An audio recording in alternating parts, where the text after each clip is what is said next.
Bhikkhu-nam Binsa-waki-nam iti patana-namake Mikadaye Dhamma-varam yantam nibbana-bhavakam Vahambati-namake-na-mahavyamena-yasido Sadhu-tissam-maka-tinto-lokana-to-adetayi Nandi-tam-lava-devehi Tava-sampati-dharakam Tava-loka-hi-tathaya Dhamma-sakam Vanamahi Evam-vedu-tam ekam-tamayam Bhagava-bharanatiyam viharati Iti-patane-mikadaye Tandara-ko Bhagava-binsa-waki-ye Bhikkhu amandeti Dwe-me bhikkhawe anta pavasitena na devi dabba Kadami dwe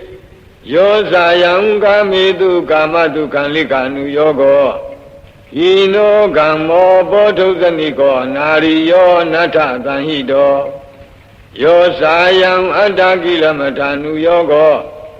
Dukho anariyo natha tanhido Iti ko bhikkhawe ubo ante anupa kamma Missima patipata tathagatina abhidham buddha Sakhu karani jnana karani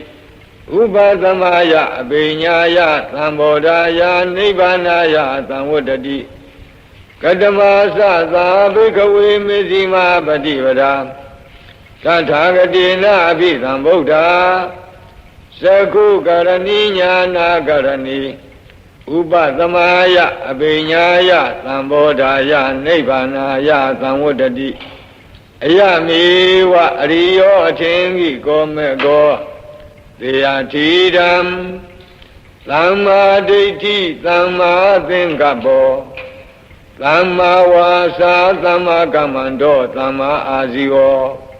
Samma vayamo samma sati samma samadhi Ayankho-ta bhikkhawe missima patipada Tathagatina abhidham buddha Sakhu karani jnana karani Upasamaya abhinyaya sambodhaya nibbanaya samvuddhati Idam-kho panna bhikkhawe dukkham ariya thissam Zati-pi dukkha sara-pi dukkha Vyati-pi dukkho maranam-pi dukkham Appiyehi sampayogo-pi dukkho Piyehi vippayogo-pi dukkho Yam-pi samnalabhati-tam-pi dukkham Tam-khittena pinsupadane-khanda dukkha Idam-kho panna bhikkhawe dukkha samudayam ariya thissam Yayam tanna ponobhavika nandiraga sahagata Tandara tattara bhinandini Deyatidam Kama tanna bhava tanna vibhava tanna Idam-kho panna bhikkhawe dukkha nirodham ariya thissam Yo tattha-yewa tanhaya Adeta viraga nirodho Sago patinithago mukti analayo Idam-kho panna bhikkhawe dukkha nirodha kamini patipada ariya thissam Ayamiwa ariyo athengi komeko Deyatidam Samma ditti samma thingkappo Samma vasa samma kammando samma ajivo Samma vayamo samma sati samma samadhi Idam dukkham ariya thissam-ti me bhikkhawe Pubbhe ananuttutetu dhammetu Sakho uddhapati Jnanam uddhapati Vinya uddhapati Visa uddhapati Aloko uddhapati Dankho panidam dukkham ariya thissam Pariññeyanti me bhikkhawe Pubbhe ananuttutetu dhammetu Sakho uddhapati Jnanam uddhapati Vinya uddhapati Visa uddhapati အာလောကောဥဒ္ဓပါတိတံခောပဏိတံဒုက္ခံဝရိယသစ္ဆံပရိညာတံတိမေဘိက္ခဝေဘုဗ္ဗေအနန္တုတုတေတုဓမ္မေတုဇကုံဥဒ္ဓပါတိညာဏံဥဒ္ဓပါတိပညာဥဒ္ဓပါတိဝိဇ္ဇာဥဒ္ဓပါတိအာလောကောဥဒ္ဓပါတိဣဒံဒုက္ခသမုဒယံအရိယသစ္ဆန္တိမေဘိက္ခဝေဘုဗ္ဗေအနန္တုတုတေတုဓမ္မေတုဇကုံဥဒ္ဓပါတိညာဏံဥဒ္ဓပါတိပညာဥဒ္ဓပါတိဝိဇ္ဇာဥဒ္ဓပါတိအာလောကောဥဒ္ဓပါတိတံခောပဏိတံဒုက္ခသမုဒယံအရိယသစ္ဆံဘာတဗန္တိမေဘိက္ခဝေဘုဗ္ဗေအနန္တုတုတေတုဓမ္မေတုဇကုံဥဒ္ဓပါတိညာဏံဥဒ္ဓပါတိပညာဥဒ္ဓပါတိဝိဇ္ဇာဥဒ္ဓပါတိအာလောကောဥဒ္ဓပါတိတံခောပဏိတံဒုက္ခသမုဒယံဝရိယသစ္ဆံပဟိနံတိမေဘိက္ခဝေဘုဗ္ဗေအနန္တုတုတေတုဓမ္မေတုဇကုံဥဒ္ဓပါတိညာဏံဥဒ္ဓပါတိပညာဥဒ္ဓပါတိ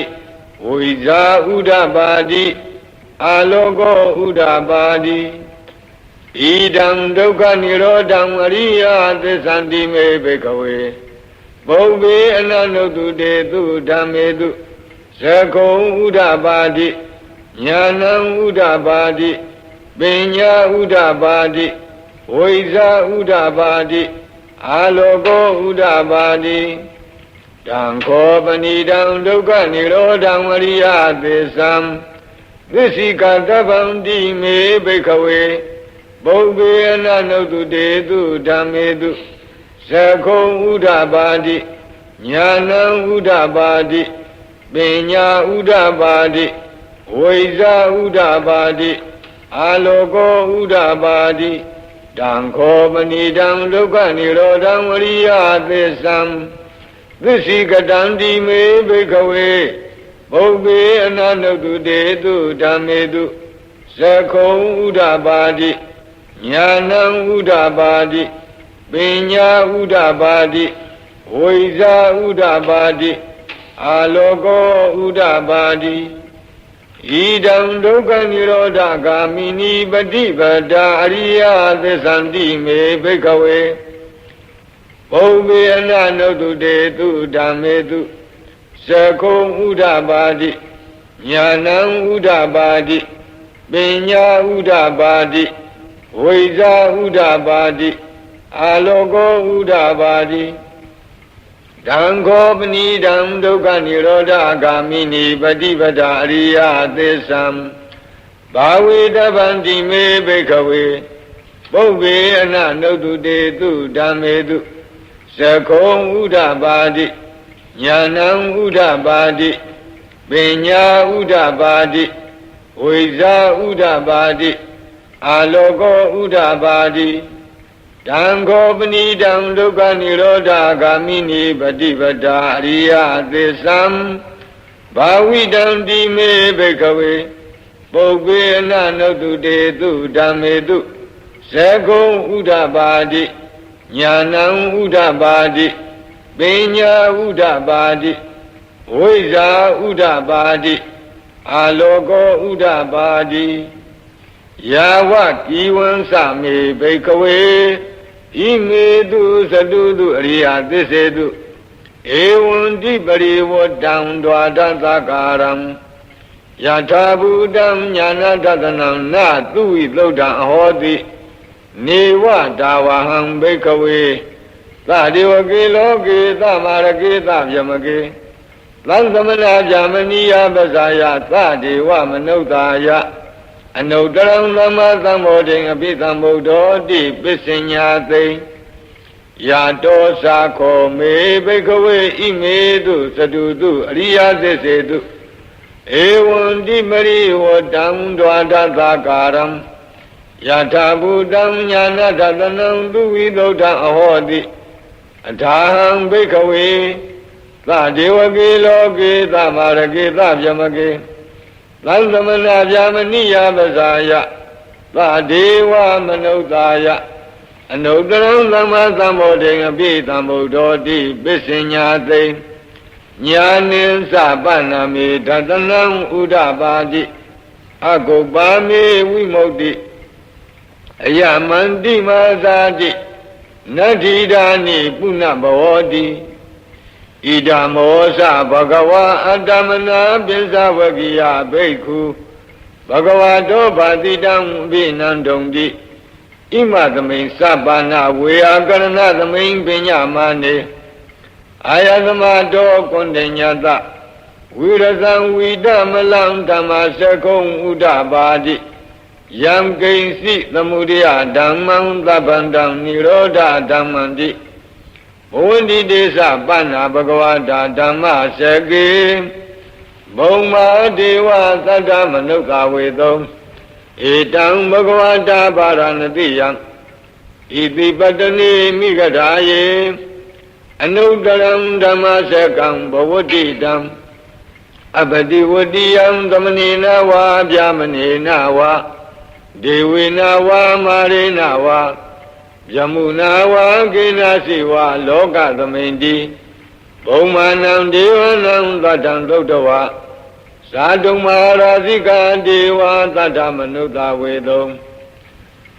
ဧတံဘဂဝတာပါရဏတိယံဣတိပတ္တနိမိဂဓာယေအနုတရံဓမ္မစကံဘဝတိတံ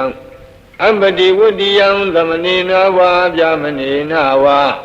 ဒေဝေနဝါမာရေနဝါယမုနာဝါကိနာစီဝါလောကသမိန်တိဇာတုမဟာရာဇိကနံဒေဝနံသတ္တံသုတ္တဝါ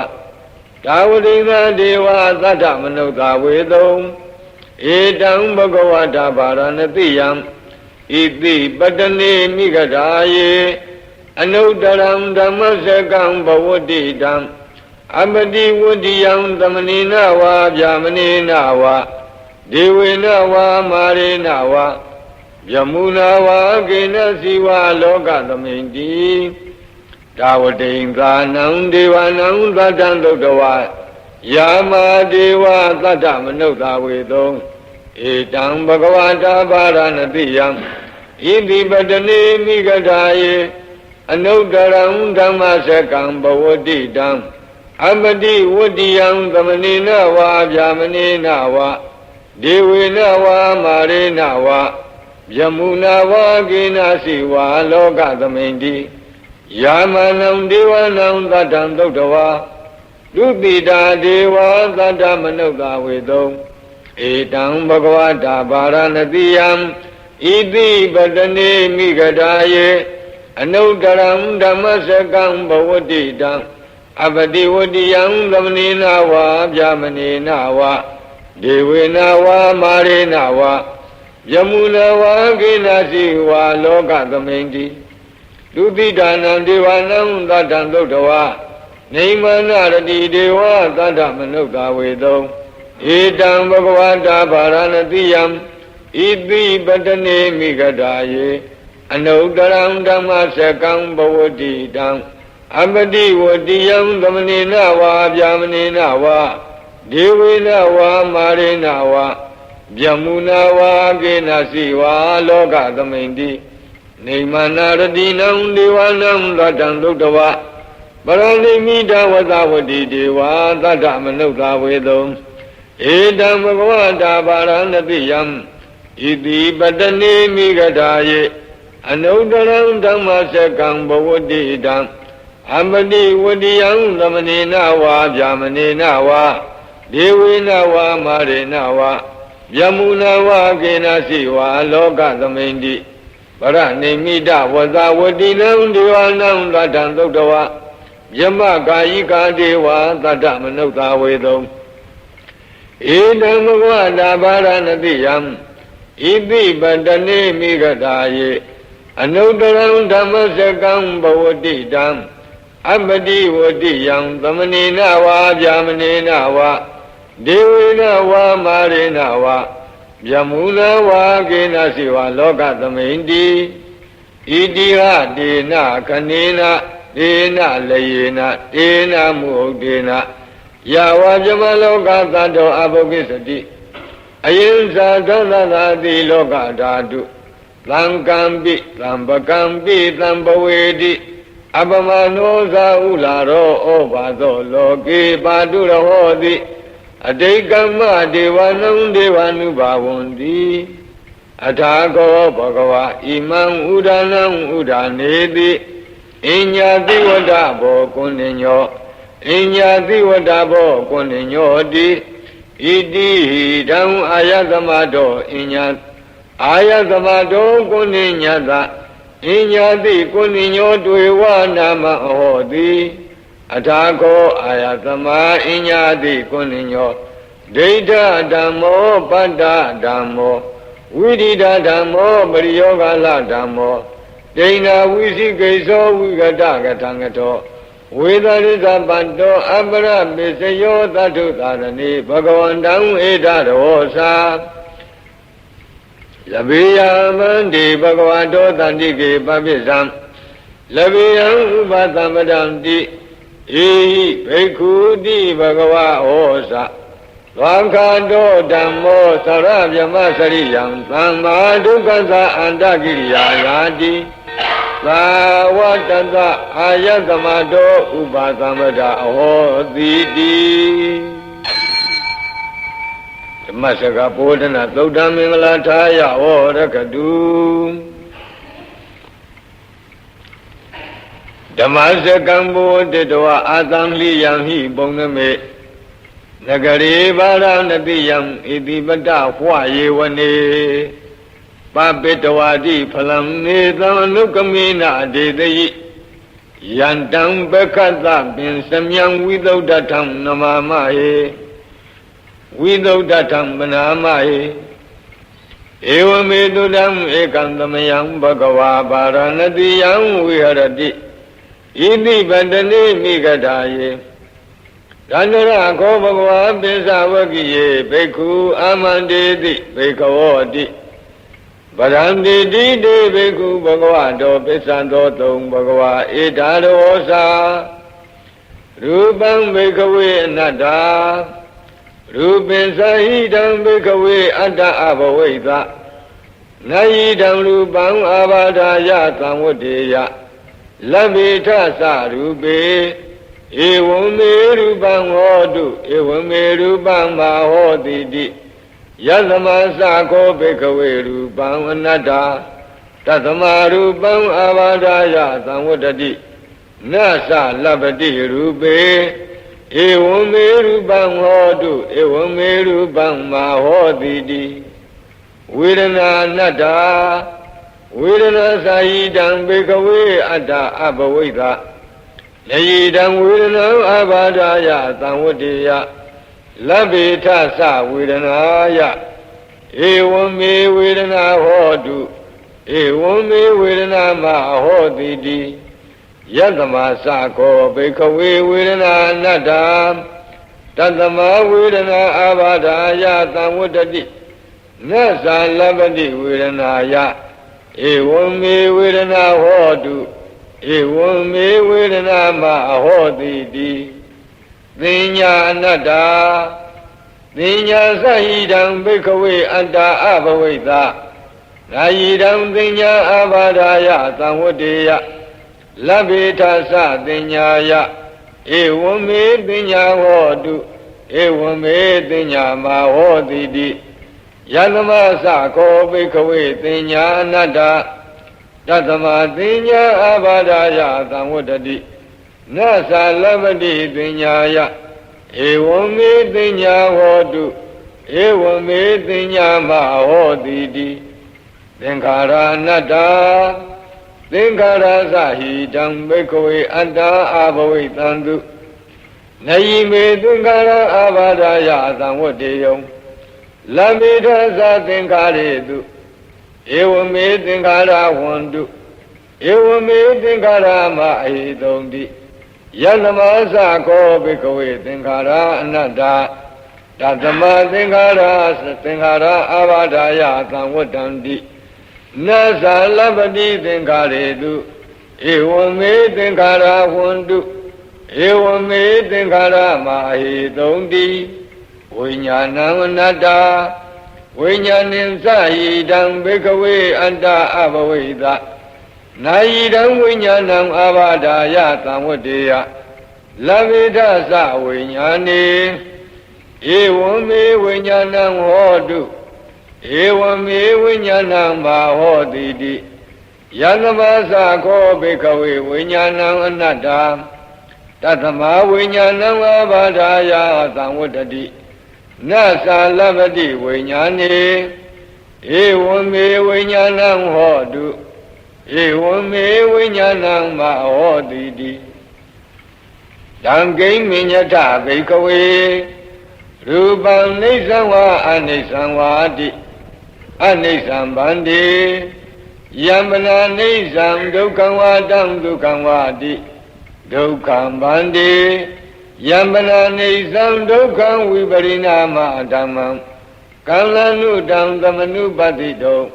Edam mama edo amadami edo me adadi No hidam bandi Vedana nisava anisavadi Anisabandi Yamana nisam dukkam vadam dukkam vadi Dukkam bandi Yamana nisam dukkam viparinama dhammam Kalanudam dhamanupatito Edam mama edo amadami edo me adadi No hidam bandi Ninya nisava anisavadi Anisam bandi Yamana nisam dukkam vadam dukkam vadi Dukkam bandi Yamana nisam dukkam viparinama dhammam Kalanudam dhamanupatito Edam mama edo amadami edo me adadi No hidam bandi Thengkara nisava anisavadi Anisam bandi Yamana nisam dukkam vadam dukkam vadi Dukkam bandi Yamana nisam dukkam viparinama dhammam Kalanudam dhamanupatito Edam mama edo amadami edo me adadi No hidam bandi Vinyanam nisam anisam vadi Anisam bandi Yamana nisam dukkam vadam dukkam vadi Dukkam bandi Yamana nisam dukkam viparinama dhammam Kalanudam dhamanupatito Edam mama edo amadami edo me adadi No hidam bandi Tathamadiya bhikkhave Yam gainsi rupam adidanagata pisopannam Isatam va bahidava Olarikam va dukkhumam va Hinam va panidam va Yandure tantike va Babam rupam nedam mama nedo amadami namedo adadi Eva medam yathabudam dhammapinyaya tathabam Yakasi vedana adidanagata pisoppanna Isatam va bahidava Olarika va dukkhuma va Hina va panidava Yadure tantike va Sabba vedana nedam mama nedo amadami namedo adadi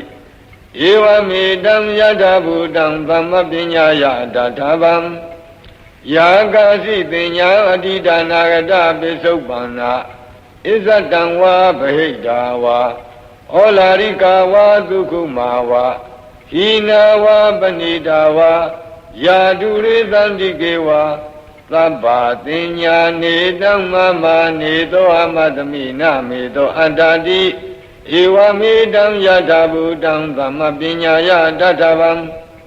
Yekesi thengkara adidanagata pisoppanna Isatam va bahidava Olarika va dukkhuma va Hina va panidava Yedure tantike va sabbe thengkara nedam mama nedo amadami namedo adadi Eva medam yata budam dhamma pinyaya tatavam Yam kaisi vinyanam aditana gata pisopanam Isatam va behidava Olarikam va dukkumam va Hinam va panitam va Yam dure tantike va Sabbam vinyanam nedam mama nedo amadamina medo adadi Eva medam yata budam dhamma pinyaya tatavam Evam patam bhikkhave duddhava ariya davako Rupa thamimpi nibbinati Vedanaya pi nibbinati Vinyaya pi nibbinati Thingharetu pi nibbinati Vinyana thamimpi nibbinati Nibbinam virasati Viraga vimoksati Vimokta thamim vimokta miti jnanam hoti Khina azadi uditam jama sariyam Kattam karaniyam nabaram aitatayati pasanati ti Idamo sa bhagava attamana pinsavakiya bhikkhu Bhagavato bhaditam abhinandamti Ima thamin sa panna veyakarana thamin pinyamane Pinsavakiyanam bhikkhunam Anupadaya adavehi saitani vimoksaindu di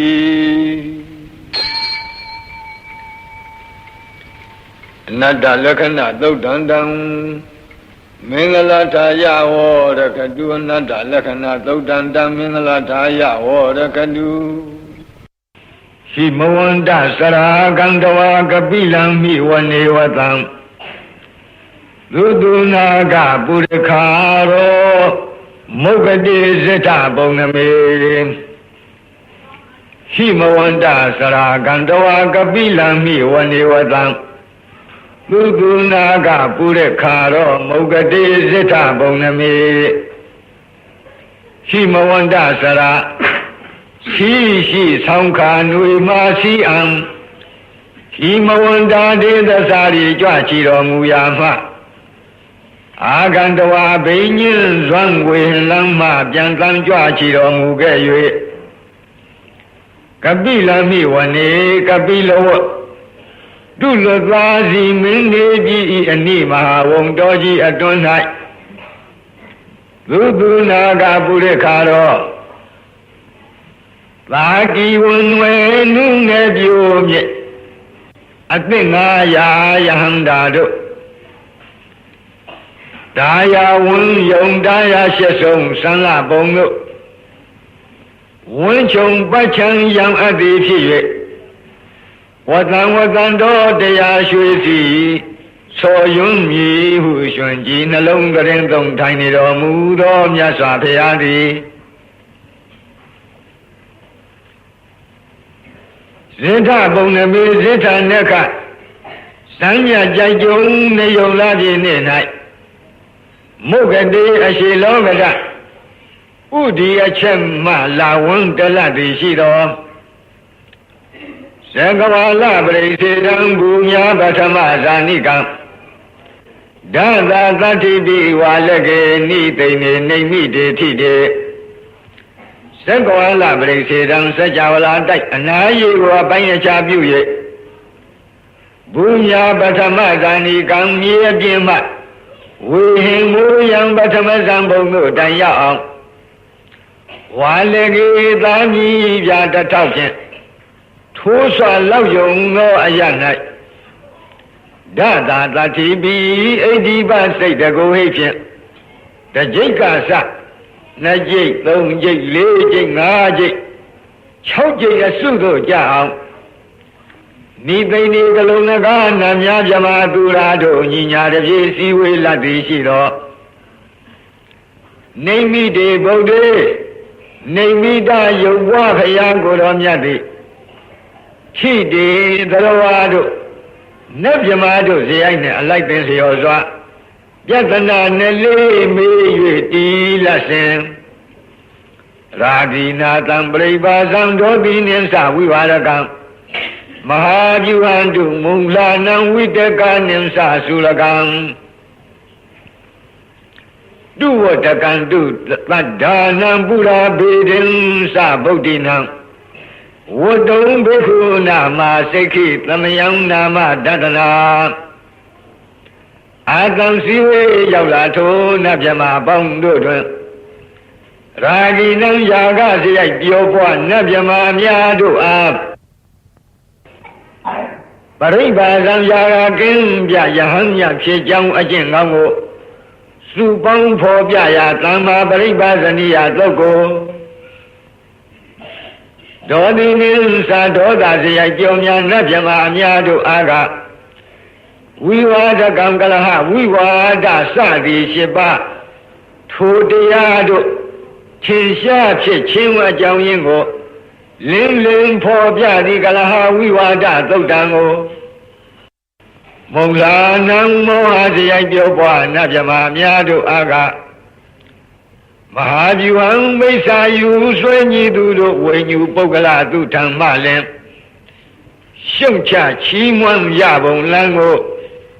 ခွဲချမ်းစိတ်ဖြာဖော်ပြရာဖြစ်သည့်မဟာဗျူဟသုတ်ကိုဝိတကာနန္တုဝိတစရိုက်ပြောများနာများနှင့်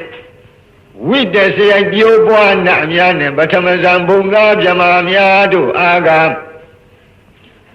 ဇူလကံဒိဋ္ဌိကြီးထူထိုးသူတို့အယူတစ်ခုအစွဲပြု၍သူအယူဟုတ်ငါယူဟုတ်ဟုပုခ္ခညင်ခုံဆွဲလန်းပုံကိုလုံးစုံကြနာညွန်းဖော်ပြသည်သုလယူဟာသုတ်တံကိုသတ္တာနံတုတရာစရိုက်ပြောများပြောပွားနတ်မြမများတို့အားကတုဝတကံရဟတဖို့ဆိုင်ကပฏิပတ်ကိုဆက်ဆက်ဖော်ပြသည့်တုဝတကအမိယာတော်သုတ်တံကို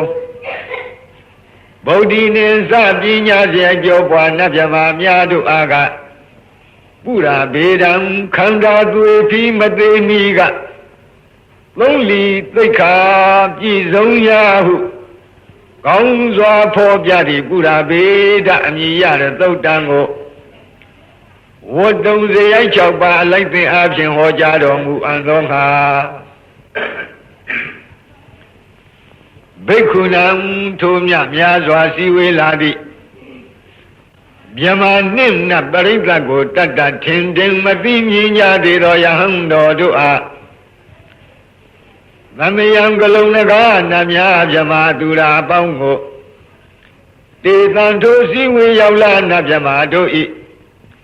စိတ်တကံလတာဇန္နနာထံဖယားမြတ်စွာတို့သူငါလျက်ပညာထွေပြကြပေစွာဟုအာရရှင်လန်းခံကြံသောစိတ်ဖြစ်ရှိကြခြင်းအကျိုးငါနေသံတို့စည်းဝေးရောက်လာနတ်မြမတို့ဤနာမတတနာအမည်နာမညွှန်ဖော်ပြခြင်းဖြင့်သမယံကလုံးလကားနတ်များမြမသူရာအပေါင်းကိုအခါတိဤသူဤမီလာရောက်သည်ဟုမိဤတကားကြားတော်မူခဲ့လေပြီဆရာတော်ဥပုပ်ရေးတယ်ဆိုတာကစာညံပေညံနေနဲ့ပါပြီးနေတော့စာလူပေလူပြောမှလည်းပဲပိုကောင်းတဲ့နေရာတွေရှိတယ်သို့တော့သူ့အချိန်ကြတော့ပြန်ပြီးတော့ပြောမယ်ပေါ့နာမေခာနိနယေဇေဝံဓမ္မာဘိသမယောကထံကံလာဒိန်သစ္စာဒီပေနာနေတံပိတာဒီတောပိဝါနာမေခာနိနယေဇေဝံဓမ္မာဘိသမယောကထံကံလာဒိန်သစ္စာဒီပေနာနေတံပိတာဒီတောပိဝါယစ်ဇေဝံယတိဧဝံအကယ်၍တိယင်းလို့ဖြစ်သည်ရှိတော့နာမေခာနေနာဤသူဤမီလာရောက်သည်ဟုမိဤတကားပြာခါမြဖြင့်ဓမ္မာပိသမယောသစ္စာ၄ပါးတရားသိမြင်ကြွတောင်းဝင်ခြင်းသည်ကထံဟောတိဘယ်သို့ပဲပုံဖြစ်နိုင်တုံးလိမ့်နီဒါကစောရကများကမေးတဲ့အတန်နေတံစည်းဝေးရောက်လာထိုနတ်မြမတို့ဤက ံလာတိမျိုးမြည်ထွေပြဟောဖို့ကြားသဖြင့်အာရရှင်လန်းကြံခံသောစိတ်နုညံ့သောစိတ်နိဝရဏကင်းသောစိတ်တက်ကြွသောစိတ်ကြည်လင်သောစိတ်ဖြစ်ရှိကြသည်ကိုညတဝအာတိယနုတယအသာဓာရဏဉာဏ်မြင်ဖြင့်အကုန်အစင်သိမြင်တော်မူပြီး၍သစ္စာဒီပေနာသစ္စာ၄ချက်သစ္စာ၄ချက်16နဲ့ကိုပြည့်ပြည့်ထင်ရှားဟောဖို့ကြားခြင်းဖြင့်၎င်းသောရကပြုလုပ်တဲ့ပုဂ္ဂိုလ်များကမေးချင်တာကနမေဒီလျှောက်ပြောရင်ဘယ်နဲ့လုပ်ပြီးတော့သစ္စာ၄ပါးတရားသိမြင်ဘာသမီးအသုတ်မှာကြွတန်းဝင်မလဲလို့ဒီလိုမေးစရာရှိမေးပုံကိုလည်းပြောလိုက်အခုပြောတာကဖြေတာကနှစ်နည်းဖြေပါဘယ်နဲ့လုပ်ပြီးတော့နမေဒီလျှောက်ပြောတာနဲ့ဘယ်နဲ့လုပ်ပြီးတော့ဒီနတ်တွေမက်ဖို့ရမလဲလို့မေးတယ်ဒီတော့သတော်ဘုရားကြီးကအထကထာအတိုင်းသာထာရိပ်ပြီးဖြေပါအဲ့ဒီစည်းဝေးရောက်လာနာမြမတို့ဤအမည်အမျိုးအစားတွေကိုပြောပြတော့ဖြင့်အလွန်ရှင်လောင်းဝမ်းမြောက်သောစိတ်ရှိနေကြတယ်အာရရှင်လောင်းကြံခံသောစိတ်နုညံ့သောစိတ်နိဝရဏကင်းတဲ့စိတ်တက်ကြွသောစိတ်ကြီးလင်သောစိတ်ဆိုတဲ့ကံလစိတ်တမုဒုစိတ်တဝိနိဝရဏစိတ်တဥဒကစိတ်တပတန္နစိတ်တဆိုတဲ့နိဝရဏ၅ချက်ကင်းနေတဲ့စိတ်အစဉ်ကိုဘုရားကိုယ်တော်မြတ်အာတရားနုတရားရွှေဉာဏ်တော်နဲ့မြင်ပြီးတော့သစ္စာ၄ပါးတရားဟောတော်မူတဲ့အတွက်ဓမ္မာပိသမယလို့ခေါ်တဲ့ကျွတ်တောင်းဝင်ကြခြင်းပါလို့ပထမနည်းကဒီလိုဖြေပါဒုတိယနည်းဒါကိုပထမနည်းကနေတံတို့စည်းဝေရောက်လာနာပြမတို့ဤကံသာရိမျိုးမြည်ထွေပြဟောဖို့ကြားခြင်းဖြင့်ဟောဖို့ကြားသဖြင့်အာရရှင်လန်းကြံခံသောစိတ်နုညံသောစိတ်နိဝရဏကင်းသောစိတ်တက်ကြွသောစိတ်ကြည်လင်သောစိတ်ဖြစ်ရှိကြသည်ကိုညတဝအာတရားနုတရားအသာဒါရဏညာမြင်ဖြင့်ဂုံစင်အောင်သိမြင်တော်မူလာ၍သစ္စာဒီပင်တာသစ္စာ၄ချက်16နဲ့ကိုပြည့်ပြည့်ထင်ရှားဟောဖို့ကြားခြင်းဖြင့်၎င်းနောက်တနည်းကဝါတနည်းကနေတံတို့စည်းဝေးရောက်လာနာပြမတို့ဤပိတာတိတောပိတိတရားပတ္တတိတရားဒုက္ခတရားသမာဓိတရားယထာဘူတဉာဏ်မမြင်ဝိရာဂဉာဏ်အမြင်ဝိမုဿနာဉာဏ်မြင်ဝိမု tta ခေါ်တဲ့ဖူညာမြင်ဝိမု tti ဉာဏဒသနာခေါ်တဲ့ပိဿောခဏဉာဏ်အမြင်တိုင်အောင်ဤအစဉ်သောဘောဓိပက္ခိယတရားတို့ထင်ရှားဖြစ်ခြင်းဖြင့်ဓမ္မာပိသမယောသစ္စာ၄ပါးတရားသိမြင်ကြွတန်းဝန်ဆိုင်ခြင်းသည်ဟောတိဤသို့ဤပုံဖြစ်နိုင်တုံ၏လို့မွန်းနေရာကနေပြီးအမေရောဖြေရောဆိုတော့ဘုရားကြီးကရည်ထည့်သွားပါအခုဒီကဘာပြောသူတို့ရဲ့မျက်နှငယ်တွေရဲ့နာမည်တွေကိုထုတ်ပေါ်ပြောတဲ့အတွက်အင်မတန်အားရဝမ်းသာဖြစ်ကြတယ်ပီတိဖြစ်ကြတယ်ပီတိဖြစ်တော့ဘာပြုပီတိဖြစ်ရင်ကိုယ်နဲ့စိတ်ငြိမ်းချမ်းခြင်းပတ္တတိဖြစ်ကြရောပတ္တတိဖြစ်ရင်ကိုယ်စိတ်ဤချမ်းသာခြင်းဆိုတဲ့ဒုက္ခဖြစ်တယ်ထိုနတ်မြမာတွေရဲ့တန်တမ်းအဲ့ဒီလိုဒုက္ခဖြစ်ခြင်းကြောင့်စိတ်တည်ကြည်မှုခေါ်တဲ့သမာဓိဖြစ်တယ်အဲ့ဒီသမာဓိဖြစ်ခြင်းကြောင့်ယုတ်နံဓမ္မသင်္ခါရတို့ရဲ့အနိစ္စဒုက္ခအနတ္တသဘောကိုပေါ်ပေါ်မြင်တဲ့ယထာဘုဒ္ဓဉာဏ်ဖြစ်တယ်ယထာဘုဒ္ဓဉာဏ်ကြောင့်ယုတ်နံနဲ့ညီကိုတဲ့နိဗ္ဗိဒာခေါ်သောအထက်ဝိပဿနာဉာဏ်တွေဖြစ်တယ်နိဗ္ဗိဒာခေါ်တဲ့အထက်ဝိပဿနာဉာဏ်တွေကြောင့်ဝိရာဂခေါ်သောမဲ့ဉာဏ်ဖြစ်တယ်မဲ့ဉာဏ်ပေါ်ခြင်းကြောင့်မဲ့ရဲ့အခြားမဲ့မှာဝိမု tta ခေါ်သောဖူဉာဏ်ဖြစ်တယ်ဝိမု tta ခေါ်သောဖူဉာဏ်ဖြစ်ခြင်းကြောင့်ဝိမု tti ဉာဏဒသနာခေါ်တဲ့ပိဿောခဏဉာဏ်တွေဖြစ်တယ်တဲ့ဤယခုပြောတဲ့ပီတိပတ္တတိသမာဓိဒုက္ခယထာဘုဒ္ဓဉာဏ်ဝိရာဂဉာဏ်ဝိမု tta ဉာဏ်ဝိမု tti ဉာဏဒသနာဉာဏ်ဆိုတဲ့ဒီဉာဏ်စီတွေအစဉ်တိုင်းဖြစ်ခြင်းကြောင့်ဓမ္မာပိသမယကြီးဖြစ်ပါတယ်ဒါကို နေတံတို့စည်းဝေးရောက်လာနာပြမတို့ဤပိတာတိတောပိပိတိကစဝိမု ക്തി ညာဏဒသနတိုင်အောင်သောဘောဓိပက္ခိယတရားအစဉ်ကောင်းစွာလင်းလင်းထင်ထင်မြင်ချင်းကြောင့်လဲဓမ္မဘိသမယောသစ္စာ၄ပါးတရားသိမြင်ကြွတန်းဝင်ခြင်းသည်ဟောဒီဤနိဤပုံဖြစ်နိုင်တုံ၏တန်သမဘိနဝထာနေတုမင်္ဂလံဝဒတံဣဒံဝတ္တဗံဝိစရံသောတုံဒေဝတန္တံဗနာမဘောတသမထိုတို့မဟာသမယသုတ်တော်ကိုကိုရောကြည်ပြူနာယူကျက်မှမြမနတ်တို့မပြတ်နေတဲ့ဝမ်းမြောက်ခြင်းဟူသောအကြောင်းကြောင့်အဘိနဝထာနေတုဂေဟပဝေဒနာစသည်စုစုအသစ်မှုကိုပြုလုပ်ရာရာအရာဌာနတိုင်းတို့၌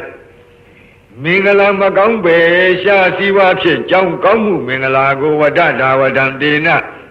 ပြီးပြင်းတွတ်တွတ်ရွတ်ဆိုတဲ့ပုဂ္ဂိုလ်သည်ဣဒံသုတ်တံသဗ္ဗမတို့ရှင်းနေတဲ့အာတိမဟာသမယသုတ်တော်မြတ်ကိုဝတ္တဗံပြီးပြင်းတွတ်တွတ်ရွတ်ဆိုသင့်ပေ၏ဣဒံသုတ်တံမြမနတ်တို့လေးမြတ်ကိုရောဤမဟာသမယသုတ်တော်ကို